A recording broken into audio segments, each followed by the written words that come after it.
Hi, welcome to Quick Casting. I'm Michael Vincent, freight forecaster here at FreightWaves.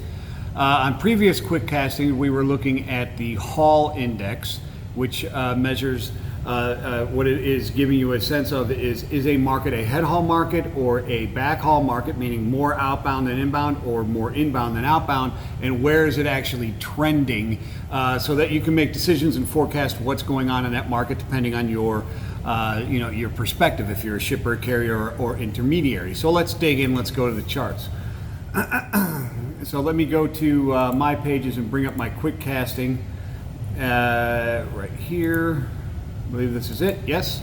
So in the quick casting, what we have here is the outbound tender volumes versus the inbound tender volumes for Indianapolis. And let me change the fonts here real quick to large font so you can possibly see this a little bit better. I think I clicked that. Yes, I did. There we go. That's a little bit thicker. It's a little bit easier to see in video and screen capture, reporting, that type of stuff when you use that larger font. So what we have here is the red mountain is actually the outbound tender volumes, or the number of loads outbound from Indianapolis. And the green line are the inbound. And you can see that the outbound is obviously higher than the inbound and has been trending as such. And therefore the head haul index, or the haul index, has been growing, meaning the outbound loads have been growing relative to the inbound that have been growing, that have been actually shrinking, which makes it worse. Outbound growing, inbound staying flat is one way that the head haul increases.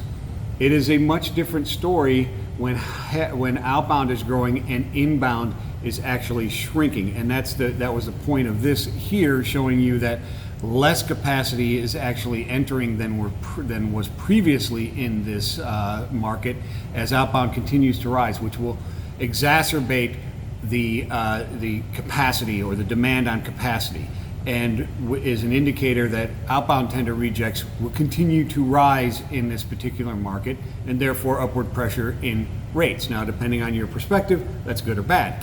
So another tip here is to add a second chart, and we go to the add chart widget, click on a chart, it puts another chart next to it here for us. And what we're going to look at is the outbound tender reject index, or the number of loads, or the percentage of loads being rejected on a daily basis out of Indy, same market since we're looking at it, O-try. And then what we're going to look at is I-try, or the inbound tender rejects for Indy, and see what's going on there. So what we see in this market right here is that inbound tender rejects are above outbound tender rejects and continue to climb. So as inbound capacity reduces coming in, there is more and more inbound capacity, or inbound loads, being rejected, which magnifies the effect of less capacity. There's less moves in and less carriers willing to bring that capacity into that market as outbound levels continue to rise.